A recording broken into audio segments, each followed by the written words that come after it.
Kelemahannya itu justru menjadi kekuatan bagi dia untuk semakin berpasrah kepada Tuhan. Tertarik untuk memberikan hidupnya bagi Allah. Juga buat para pemirsa dan juga orang muda Katolik, jangan kalau misalnya kalian ada dosa, jangan takut, jangan patah, karena kita harus terus melakukan hal-hal baik sambil kita ini merenungkan buat kedepannya. Tuhan pasti ngampunin kok.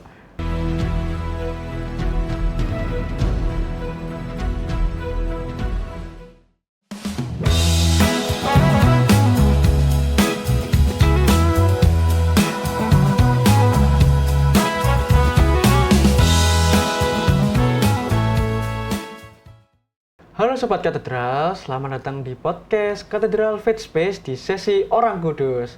Sebelumnya perkenalkan, aku Bisma yang akan memandu acara pada hari ini. Dan aku super excited banget nih, karena kali ini kita akan bahas tentang Santa yang merupakan benar-benar orang kudus yang bikin aku ngerasa nyaman banget kalau dengar ceritanya. Dan kali ini aku nggak sendirian, karena akan ada tamu spesial di sebelahku, Suster Fidelis CB. Halo Sobat Katedral, selamat berjumpa kembali. Nah, Suster, gimana kabarnya Suster? Oke, saya saat ini puji Tuhan sehat, luar biasa. Tuhan sehat. Ya. Wih, gimana tadi Suster Senang kesini? sekali bisa bertemu dengan Mas Bisma. Sama saya juga senang ketemu Suster nih. Ini pertama kali nih Suster kita Iya, bertemu. betul. Oh ya, Suster di sini udah berapa lama Suster? Kalau boleh tahu. Oh, saya di Surabaya ini baru setengah tahun, baru bulan Juli yang lalu saya berada di sini. Berarti pelayanan di sini masih baru ya Suster? Iya. Berarti di gereja GYB ya Suster? Iya, di GYB.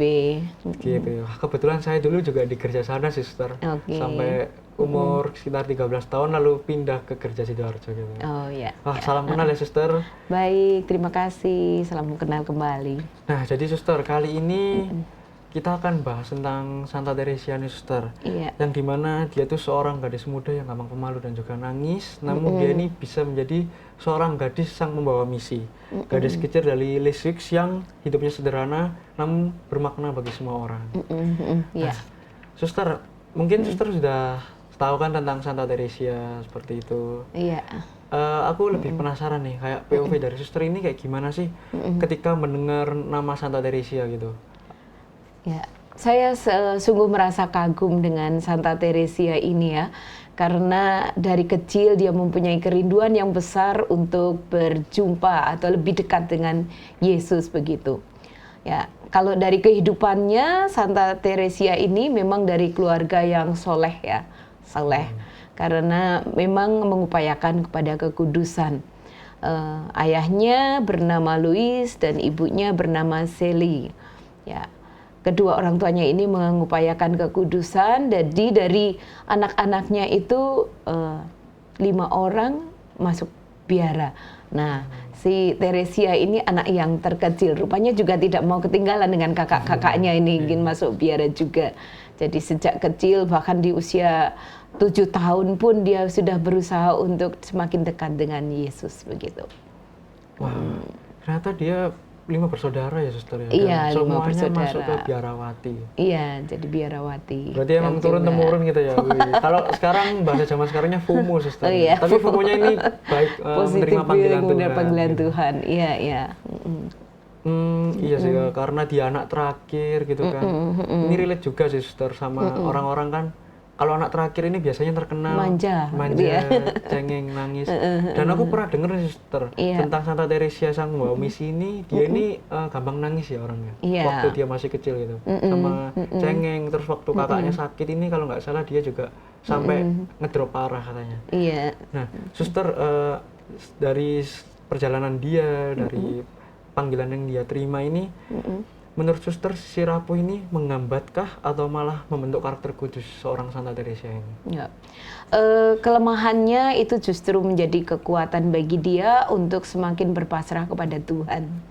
Jadi memang dia punya kelemahan, yaitu tadi sensitif gitu ya, manja begitu ketika masih kecil. Kemudian terlebih ketika ditinggal kakaknya Pauline ya. Jadi ketika itu dia sungguh merasakan mudah sekali untuk menangis, sehingga saat sekolah ya tentu saja teman-temannya jadi kurang dekat dengan dia karena terlalu sensitif begitu ya. Tetapi pada suatu ketika perayaan Natal, ternyata dia diingatkan oleh ayahnya gitu, dinasehati, sehingga itu menjadi titik tolak juga bagi dia untuk meninggalkan sifat kekanak-kanakannya yang tadinya manja, yang tadinya cengeng begitu, lalu akhirnya dia tinggalkan. Dia jadi pada peristiwa Natal itu terjadi transformasi di dalam dirinya, dan dia merasa bahwa Roh Kudus berkarya dalam dirinya dan percaya bahwa Tuhan, dengan berpasrah diri pada Tuhan, Tuhan akan mengubah kerapuhan itu. Tuhan sendiri yang menguatkan gitu. Jadi tidak menjadi hambatan bagi dia untuk semakin dekat dengan Tuhan, karena dia lalu belajar untuk semakin percaya kepada Tuhan. Begitu. Wah, mantep banget sih Suster. Suster udah kayak ngasih gambaran dikit-dikit tentang Teresia ini gimana dari kecil gitu. Nah, aku pengen lebih tahu nih Suster, perjalanan seorang Santa Teresia ini gimana sih kok sampai dia ini mendapatkan julukan Sang Pembawa Misi. Mungkin boleh diceritakan Sus, dari yang Suster tahu dan yang POV Suster itu gimana? Oh iya, jadi ketika Santa Teresia ini masih belum masuk biara, karena kerinduannya untuk semakin dekat dengan Tuhan dan juga kerinduannya untuk keselamatan jiwa-jiwa begitu ya, sehingga dia selalu mendoakan orang-orang yang berdosa begitu. Nah, peristiwa yang besar yang pernah dia alami yaitu ketika dia mendoakan penjahat yang kelas berat begitu, lalu mengalami pertobatan gitu. Itu membuat dia semakin tertarik untuk memberikan hidupnya bagi Allah, yaitu untuk keselamatan atau pertobatan orang-orang yang berdosa. Nah, tadi dari pengalaman dia yang mengalami kejenuhan atau mungkin tersinggung dan sebagainya, mudah tersinggung, itu lalu dia olah setiap hari. Dia berusaha untuk melakukan kekudusan atau mengupayakan kekudusan itu dari hal-hal yang kecil. Jadi untuk menjadi kudus itu merupakan sesuatu yang bisa diupayakan oleh semua orang. Tidak harus dengan melakukan peristiwa-peristiwa yang besar atau pekerjaan-pekerjaan yang besar. Sehingga Santa Teresia itu melakukan hal-hal kecil tetapi dengan cinta yang besar. Nah, itu yang membawa kepada kekudusan. Kemudian juga dia menjadi pembawa misi, karena setiap apa yang dilakukan itu dia persembahkan kepada Tuhan begitu. Lalu mengupayakan tadi pertobatan bagi orang-orang yang berdosa gitu. Hal-hal kecil tapi melakukannya dengan cinta yang besar. Berarti dia orangnya tulus banget ya Suster. Iya. Sampai seorang menjahat ini didoakan sampai bertobat. Ya. Aku juga pernah denger nih Suster, kayak zaman sekarang kan media sosial kan kayak gampang banget ya Suster cari. Iya, Pernah itu masuk ke FYP Instagramku itu kayak media-media orang kudus yang bahas-bahas seperti itu.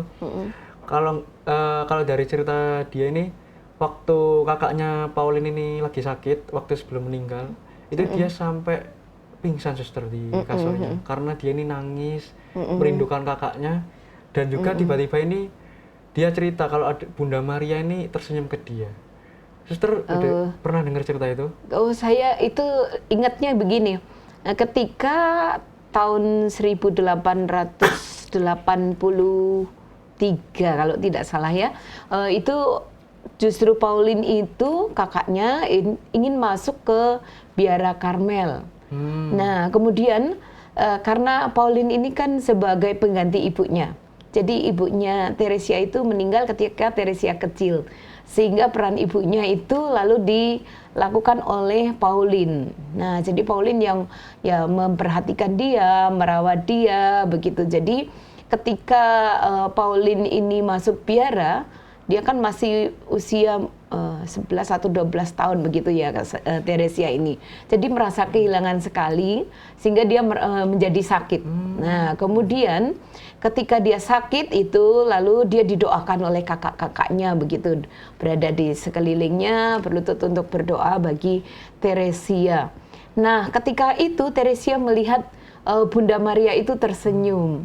Nah, jadi Bunda Maria itu tersenyum kepada Teresia begitu. Nah, di situ terjadilah mujizat, dia sembuh saat itu. Ya, itu jadi peristiwa itu bagi Teresia merupakan peristiwa yang sangat berahmat ya, karena dia disembuhkan. Lalu ya melalui doa kakak-kakaknya itu, kemudian Bunda Maria tersenyum kepadanya begitu. Dan itu kan juga jadi titik balik buat Teresia, Suster ya. Setelah dia lihat Bunda Maria tersenyum, lalu dia termotivasi untuk terus melakukan jalan panggilannya. Iya, betul. Dan juga itu dia berarti kan masih 12 tahun ya, Suster ya? Iya. Dan itu kan juga bertepatan yang katanya Suster tadi, setelah itu kan yang dia dibilangin ayahnya waktu Natal kalau jangan cengeng terus gitu, jangan nangis-nangis terus gitu. Dan itu mungkin jadi suatu momen titik balik pendewasaan Santa Teresia gitu. Iya.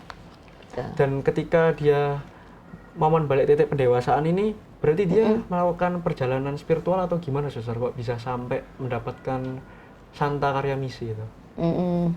Ya, dia kan tadi karena kerinduannya tadi ya untuk semakin dekat dengan Allah, memang dia bersyukur sekali ketika usia 12 tahun dia boleh menyambut komuni pertama, kemudian juga ketika itu dari peristiwa yang terjadi pada waktu Natal itu kan dia merasa bahwa ya Tuhan menghendaki dia untuk meninggalkan masa kanak-kanaknya, masuk ke usia remaja, kemudian dia menjadi pribadi yang dewasa begitu ya. Lalu semakin tergerak hatinya, dia merasakan bahwa Roh Kudus berkarya dalam dirinya, kemudian ingin mempersembahkan hidupnya itu untuk Tuhan, untuk keselamatan jiwa-jiwa itu. Lalu dia selalu berdoa untuk keselamatan orang yang berdosa, bertobatnya orang yang berdosa itu. Sehingga waktu itu memang dia ingin menjadi suster begitu ya, masuk biarawati Karmel seperti kakak-kakaknya. Tetapi ketika itu waktu dia masih berusia 14 tahun tentu belum diizinkan. Maka ketika dia tetap tidak putus asa ya, berusaha. Maka dengan ayahnya dan juga kakaknya berangkat untuk ziarah ke Roma, lalu ketemu Bapak Paus. Nah, di sana dia memohon kepada Bapak Paus untuk diizinkan masuk biara ketika usia 15 tahun. Ya, walaupun awalnya juga dijawab secara diplomatis ya oleh Bapak Paus bahwa ya kalau kamu bisa masuk kalau Tuhan menghendaki begitu ya. Tetapi itu tidak menyurutkan semangat dari Teresia, dan Teresia percaya bahwa Tuhan akan memanggil dia sehingga dia tetap tekun dan setia untuk berdoa gitu, dan tekun setia untuk mengupayakan panggilan itu begitu. Lalu akhirnya di usia 15 tahun dia sungguh bisa masuk biara Karmelit seperti kakak-kakaknya. Jadi sudah ada kakaknya 2 yang masuk di biara Karmelit itu gitu. Lalu ya karena yang dia lakukan yaitu berdoa, kemudian juga melakukan segala sesuatu itu dengan cinta yang besar, semuanya apa yang dia lakukan itu dia persembahkan kepada Tuhan, sehingga dia menjadi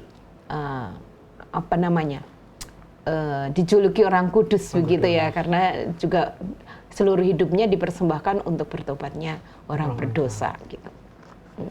Wah, ini jujur baru tahu sih, Suster, kalau dia ini maksa-maksa ke Paus gitu buat masuk biarawati. Dan di usianya masih muda, 14 tahun.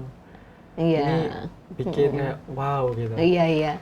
Jarang loh ya, di usia 14 tahun lalu berani untuk menghadap Paus untuk mohon diterima masuk biara gitu. Saya 14 tahun paling waktu itu masih main bola, main apa gitu, Suster. Belum Dan juga di sini aku dari cerita Suster yang barusan ini kagum sih sama kepedulian dia terhadap orang lain gitu.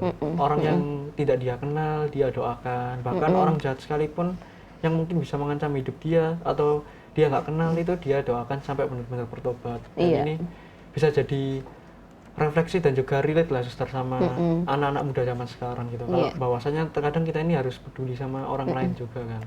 Nah, ini buat para pemirsa, orang-orang muda Katolik di luar sana ini ada nilai-nilai bagus dari Santa Teresia nih, bahwa kita ini terkadang harus peduli dengan orang lain.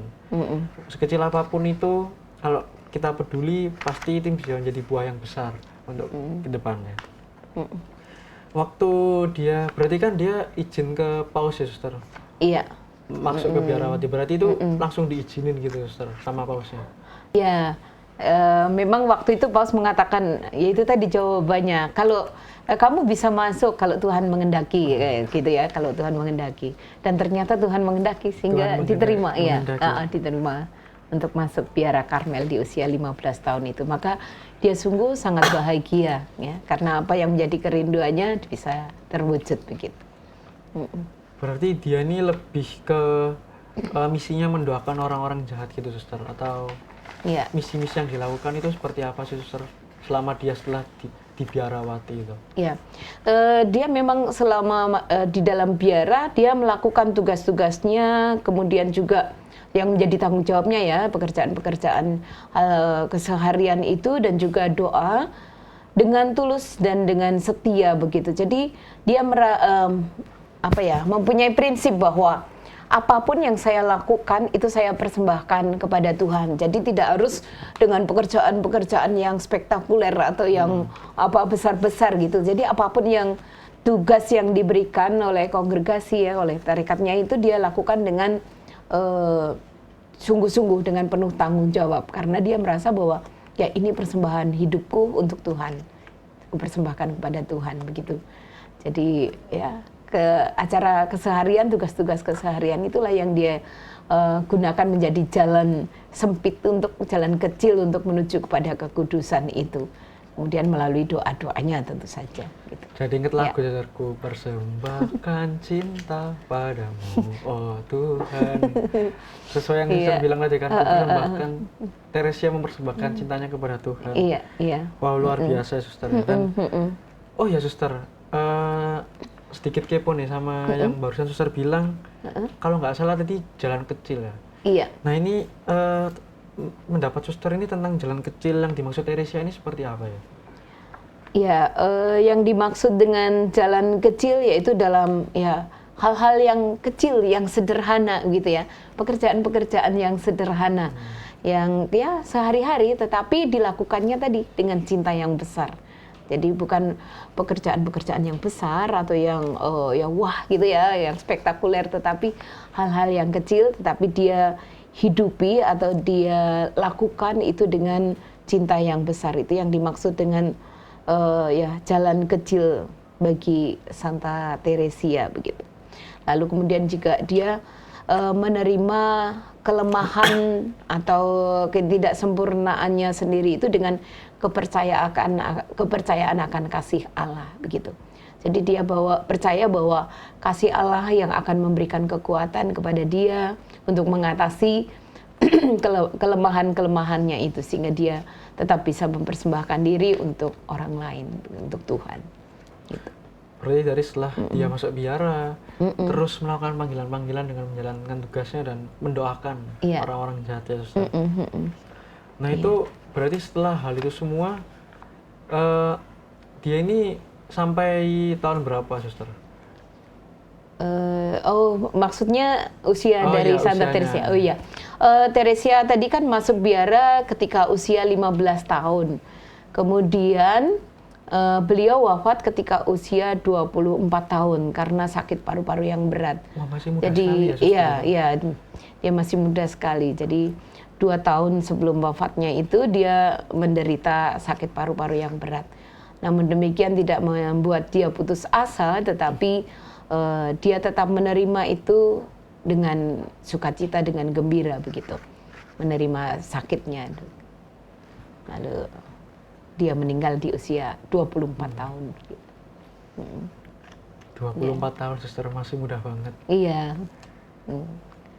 Wah, jadi sedikit tertampar sih, Suster, sama dia. Iya. Terutama saya ya, kayak wah dia masih muda tapi nggak mengeluh, sakit juga dilawan, sakit juga dihadapin, bahkan bersyukur gitu. Kalau mungkin ini rencana Tuhan gitu. Kalau mungkin saya kan masih ngeluh gitu, ngeluh aduh sakit gitu, kapan sembuh ini, kapan selesainya gini, tanpa kayak oh ini mungkin apa ya rencana Tuhan. Dan ini mungkin bisa jadi salah satu contoh buat orang-orang di luar sana juga ya, Suster. Iya, Bahwasanya ini salah satu santa yang perlu diteladani gitu, dari kesabarannya, kebaikannya, dan juga pelayanannya ini benar-benar tulus dari cinta walaupun hal kecil. Iya.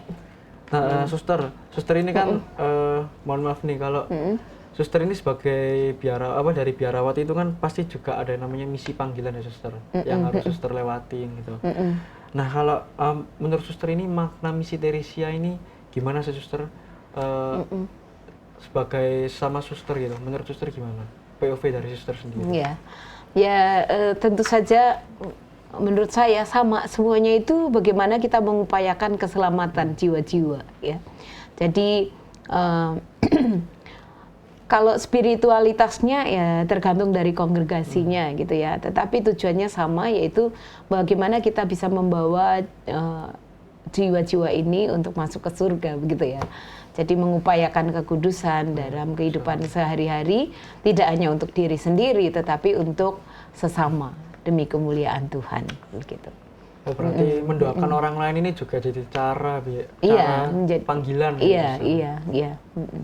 Berarti saya juga bisa ya mendoakan orang lain di luar sana, berarti saya sudah melakukan hal kudus gitu. Oh iya, bisa. Iya. Nggak perlu hal yang besar. Betul.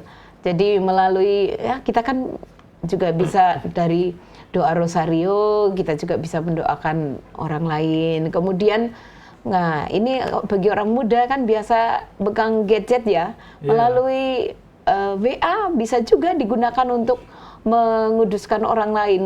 Dengan apa? Kita memberikan hal-hal yang positif tentu gitu ya.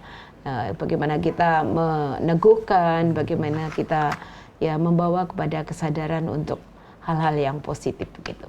Kayak ngirim di grup WA kayak renungan pagi gitu, ayat-ayatnya gitu juga udah termasuk hal baik ya, Suster. Itu iya, ya, betul. Soalnya kan di grup WA itu biasanya saya lihat ada ibu-ibu kirim renungan pagi, Matius 18 ayat 20 seperti itu. Langsung bawanya itu keluar cerita-cerita gitu. Menarik ya ternyata. Hal-hal baik ini walaupun kecil ini. Soalnya kadang kan orang-orang mikirnya itu kayak aduh, aku ini penuh dosa gitu. Aku harus gimana ya biar kayak jadi lebih baik gitu. Ternyata dari cerita suster saya menangkap kayak oh ternyata hal-hal kecil itu pun bisa jadi suatu hal yang kudus gitu. Iya. Nah, terkait dengan kedosaan ya, kita sebagai manusia tentu pernah jatuh dalam dosa. Yang terpenting bagaimana kita tidak berkubang dalam kejatuhan itu, maksudnya dalam dosa itu, tetapi bangkit kembali. Bagaimana Allah yang Maha Rahim kan selalu memberikan kesempatan kepada kita untuk bertobat. Nah, ini juga jalan bagaimana yang penting kita mau rendah hati, mengakui akan kelemahan kita, kedosaan kita, lalu bangkit lagi bagaimana kita ya melakukan pertobatan itu gitu. Nah, demikian juga yang seperti yang diteladankan oleh Santa Teresia ya, bagaimana kita sungguh bangkit kembali dalam perjalanan hidup. Tentu harus banyak juga kita untuk mengolah ya perasaan-perasaan. Mungkin kan kadang-kala kita merasa kecewa, mungkin merasa iri hati dan sebagainya. Nah, itu kalau diolah lalu akhirnya membawa kita juga kepada kekudusan melalui hal-hal yang kecil.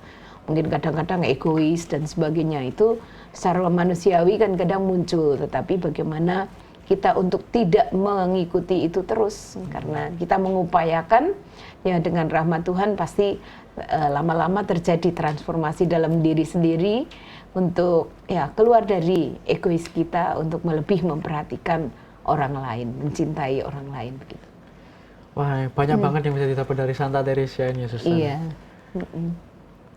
Soalnya kan kebanyakan nih, Suster, anak muda ini kayak saya dan anak-anak muda lainnya ini mungkin ini pernah punya pikiran kayak saya sudah berdosa gitu. Saya malu kalau misalnya di hadapan Tuhan ke gereja. Misalnya jujur saya pernah kayak punya dosa, malu ke gereja gitu kayak aduh nanti dilihat Tuhan, malu gitu. Itu sih. Terus dengar cerita Santa Teresia dari suster sendiri nih, oh iya ternyata kita ini harus terus berubah. Gak usah takut sama dosa kita, Tuhan pasti mengampuni kalau kita niat gitu ya. Iya. Ya itu kadang-kadang munculkan godaan dari roh jahat itu. Iya. Jadi kalau kita berdosa lalu roh jahat membisikkan dalam diri kita, jangan ke gereja, malulah sama orang lain Iya, gitu ya. iya, itu Atau malu sama Tuhan dan sebagainya.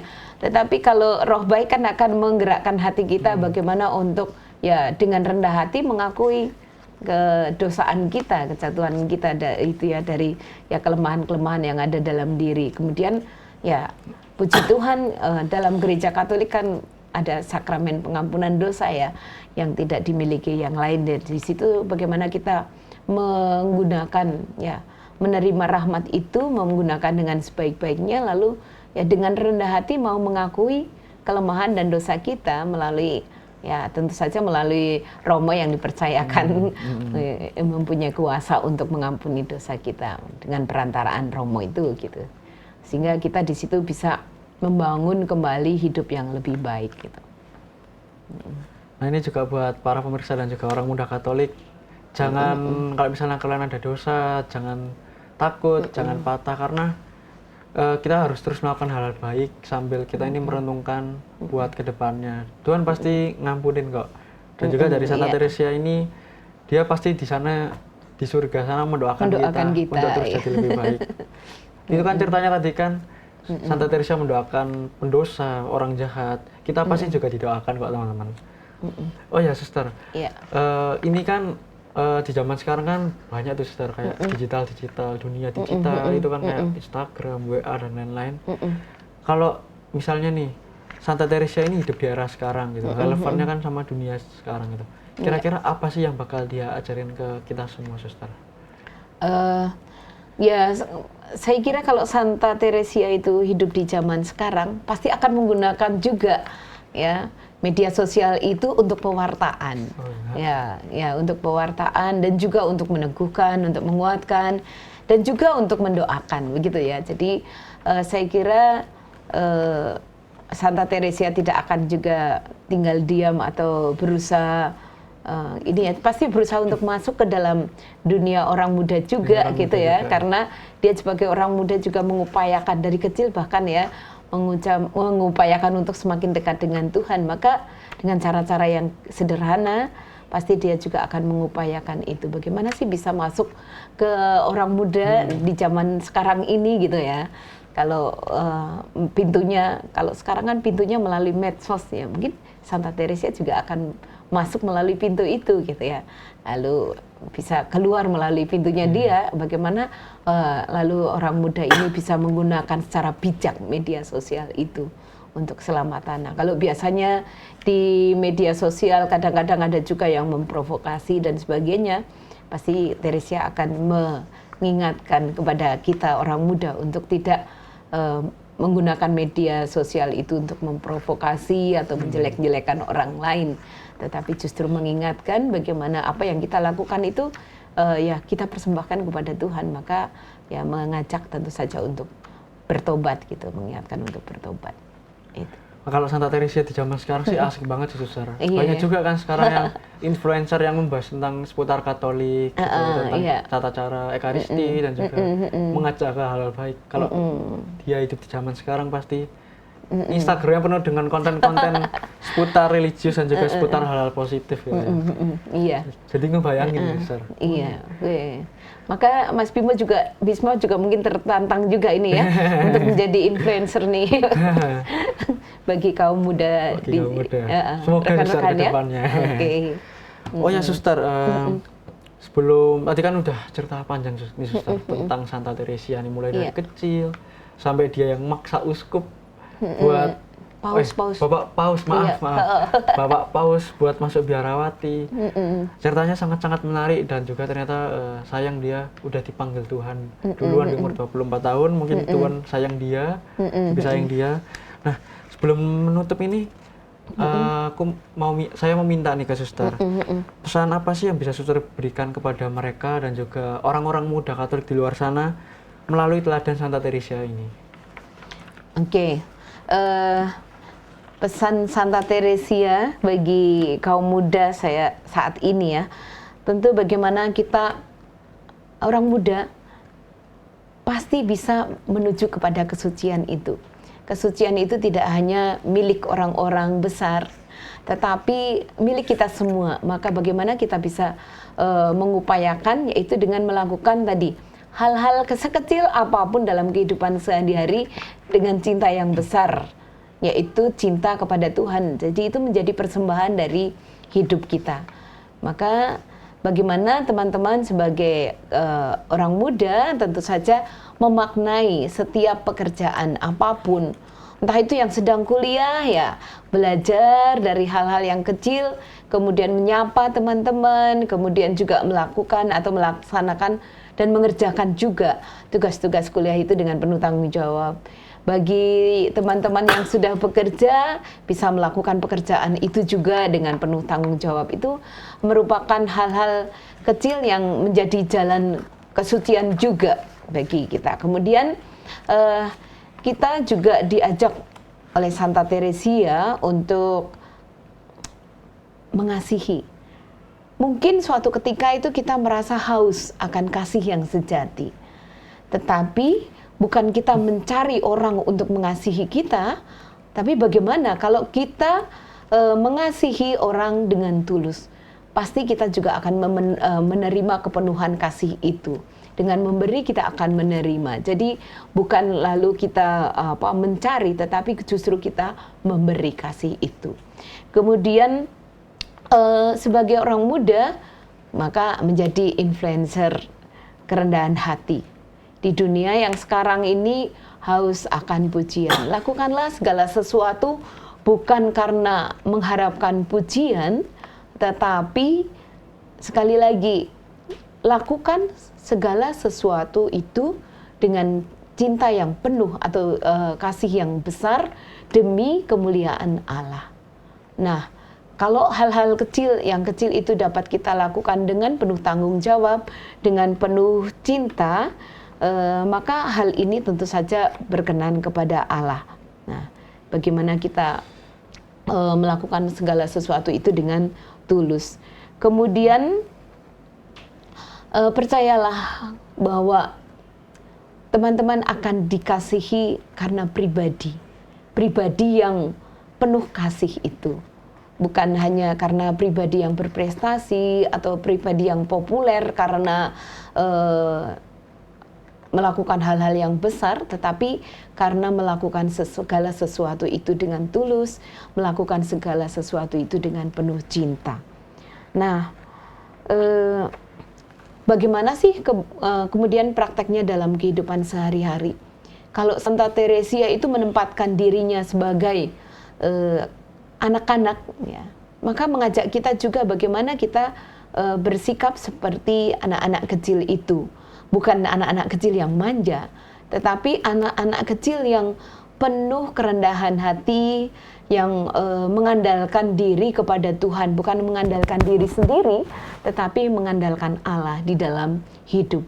Kemudian di dalam relasi dengan Tuhan, kita juga jujur seperti anak kecil yang ngomong apa adanya. Nah, bagaimana kita di dalam doa itu juga bersikap apa adanya di dalam Tuhan, bersikap jujur. Nah, kesadaran seperti itu akan membuat kita hidup menjadi lebih bermakna. Ya, biarlah tangan Tuhan yang membimbing kita untuk melakukan segala sesuatu. Jadi bukan karena kekuatan kita, tetapi sungguh karena kekuatan Tuhan. Kita sadar bahwa kita rapuh seperti yang dialami oleh Teresia ya, tetapi bagaimana kita tetap tekun dan setia untuk melakukan pekerjaan-pekerjaan kita sehari-hari itu. Apapun tugas kita, apapun kegiatan kita. Gitu. Teman-teman, keren banget ya dari Suster Fidelis ini nyampein pesan yang dalam banget, deep banget buat kita semua yang ada di podcast ini. Intinya kita harus melakukan hal-hal kecil ini dalam bentuk penuh sukacita, nggak perlu terlalu memikirkan, oh ini bukan hal yang besar, ini masih hal kecil dan aku kayaknya ini deh, belum layak deh. Enggak teman-teman, kalian ngelakuin hal kecil tapi dengan penuh tulus itu sudah di mata Tuhan ini, oh anak ini baik, anak ini semangat gitu. Dan kalian pasti akan dikasih jalan kok. Dan juga meneladani hidup atas nama Tuhan atau menjalani panggilan Tuhan serta mengandalkan Allah dalam hidup. Yang dimana kalau sekecil apapun hal yang kalian lakukan, jangan lupa andalkan Tuhan dan berharap pada Tuhan di setiap hal yang kalian lakukan. Oke, Suster. Oke. Cerita yang dalam banget, menarik banget, dan juga banyak pesan yang bisa diambil dari Suster terkait cerita tentang Santa Teresia, sang pembawa misi ini. Wah, tapi sepertinya sampai di sini, Suster. Wah, gak ketemu Suster lagi nih. Tapi ya, makasih satu ceritanya. yang ini ya, tadi terkait dengan kan bolak-balik Mas Bisma mengatakan bahwa ya Teresia ini seorang pelindung misi begitu ya. Nah, pesan kecil dari Santa Teresia ini, hidup adalah misi. Hidup adalah misi. Iya, hidup adalah misi. Jadi kita melakukan misi itu tidak terbatas pada tembok biara, tetapi semua itu bisa menjadi misionaris dimanapun kita berada. Ya, tidak hanya di dalam biara, tetapi juga di luar biara dalam kehidupan kita sehari-hari.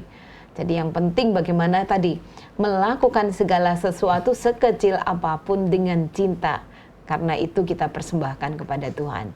Sehingga ya harapannya hidup kita sungguh menjadi berkat bagi orang lain begitu Mas. Amin, Suster. Iya. Teman-teman, hidup adalah misi. Kita semua bisa jadi misionaris. Gak perlu teman-teman harus mikir, oh jadi romo dulu atau biarawati dulu. Kalian jadi Mulai dari anak sekarang, SMA, ya. kuliah, pekerja pun semua juga bisa melakukan misi dan melakukan panggilan, itu semua sudah bisa. Oh ya, Suster, Iya. terakhir nih, satu ayat dong buat teman-teman di luar sana yang lihat podcast ini. Ayat penguat lah.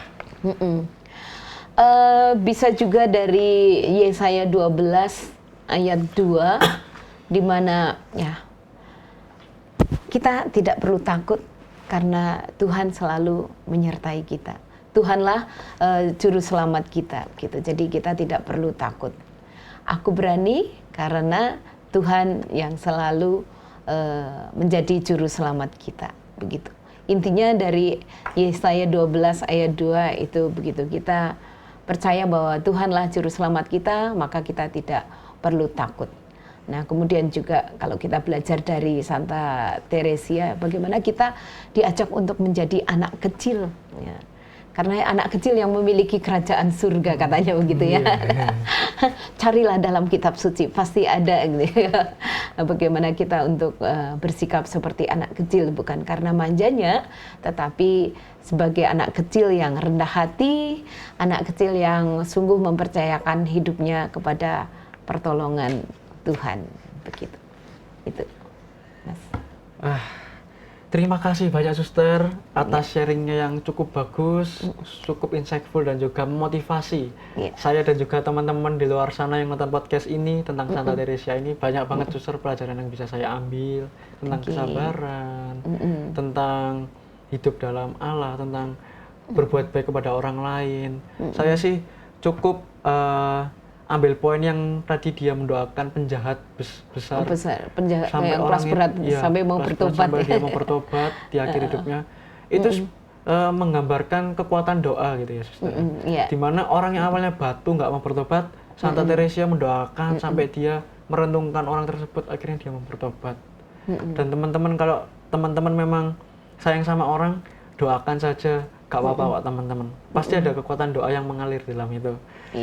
Oh ya, sama aku bisa ambil poin, kesucian bukan soal hal besar, tapi cinta dalam hal kecil. Oke, terima kasih banyak Suster telah hadir ke podcast Cathedral Faith Space. Semoga Tuhan memberkati Suster Fidelis dan juga lancar terus dalam pelayanan karya panggilannya. Amin, terima kasih Mas Bisma. Sampai ketemu teman-teman di episode berikutnya di Cathedral Faith Space sesi Orang Kudus. Tuhan memberkati. Oh ya, jangan lupa like, comment, subscribe, dan juga share podcast ini ya. Oke, sampai jumpa.